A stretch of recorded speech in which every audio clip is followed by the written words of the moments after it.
സംസ്ഥാനത്ത് കനത്ത മഴയുമായി ബന്ധപ്പെട്ട് കഴിഞ്ഞ മണിക്കൂറുകളിൽ അനിഷ്ട സംഭവങ്ങളൊന്നും ഉണ്ടായിട്ടില്ലെന്ന് റവന്യൂ വകുപ്പ് മന്ത്രി എ.പി. അനിൽകുമാർ. രാത്രിയുടനീളം ഉദ്യോഗസ്ഥരും സർക്കാരും സ്ഥിതിഗതികൾ വിലയിരുത്തി വരികയായിരുന്നുവെന്നും ഇപ്പോഴും മഴയുണ്ടെങ്കിലും ആശങ്കപ്പെടേണ്ട സാഹചര്യമില്ലെന്നും മന്ത്രി പറഞ്ഞു. മഴ ശമിച്ചിട്ടില്ലെങ്കിലും പൊതുവിൽ ആശ്വാസമാണുള്ളതെന്നും പ്രയാസങ്ങളില്ലാത്ത രാത്രിയാണ് കടന്നുപോയതെന്നും വെള്ളം ഇറങ്ങിത്തുടങ്ങുകയാണെന്നും മന്ത്രി പറഞ്ഞു. അണക്കെട്ടുകളുമായി ബന്ധപ്പെട്ട് ആശങ്ക വേണ്ടെന്ന് മന്ത്രി വിശദീകരിച്ചു. സാധാരണ ഇതേ സമയത്ത് ലഭിക്കുന്ന ജലനിരപ്പിനും ഒരുപാട് താഴെ മാത്രമാണ് ഇത്തവണ ജലം ലഭിച്ചതെന്നായിരുന്നു കുറച്ച് ദിവസങ്ങൾക്ക് മുമ്പ് വരെയുണ്ടായ ആശങ്ക. ഇപ്പോൾ ആശങ്കപ്പെടേണ്ടുന്ന തരത്തിൽ അണക്കെട്ടുകളിലെ ജലനിരപ്പ് ക്രമാതീതമായി ഉയർന്നിട്ടില്ല. അത്തരം ആശങ്കകളുടെ ആവശ്യമില്ല. അണക്കെട്ടുകളിലെ ജലനിരപ്പ് സൂക്ഷ്മമായി നിരീക്ഷിക്കുന്നുണ്ടെന്നും അദ്ദേഹം കൂട്ടിച്ചേർത്തു. മുന്നൊരുക്കങ്ങളുടെ ഭാഗമായി ദുരിതാശ്വാസ ക്യാമ്പുകൾ സജ്ജമാക്കിയെന്നും കഴിഞ്ഞ ദിവസങ്ങളിൽ നിരവധി പേരെ ക്യാമ്പിലാക്കിയെന്നും മന്ത്രി പറഞ്ഞു.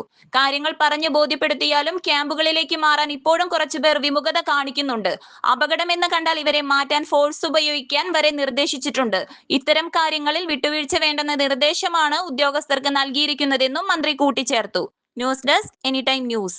ജോൺസൺ ഒപ്റ്റിക്കൽസിൽ തിങ്കൾ, ബുധൻ, വെള്ളി ദിവസങ്ങളിൽ രാവിലെ 10 മുതൽ ഉച്ചയ്ക്ക് 1 മണിവരെ കണ്ണു ഡോക്ടറുടെ സേവനം ലഭ്യമാണ്. എല്ലാ ബ്രാൻഡഡ് ഫ്രെയിമുകളും ഇവിടെ ലഭ്യമാണ്. ഡ്രൈവിംഗ് ലൈസൻസിനുള്ള സർട്ടിഫിക്കറ്റുകൾ കൂടാതെ ഡോക്ടർമാർ നിർദ്ദേശിക്കുന്ന എല്ലാത്തരം കണ്ണടകളും ജോൺസൺ ഒപ്റ്റിക്കൽസിൽ നിന്നും ലഭിക്കുന്നു. ജോൺസൺ കണ്ണട വ്യാപാരം, ഡിവൈൻ ആശുപത്രിക്ക് എതിർവശം, വടക്കാഞ്ചേരി.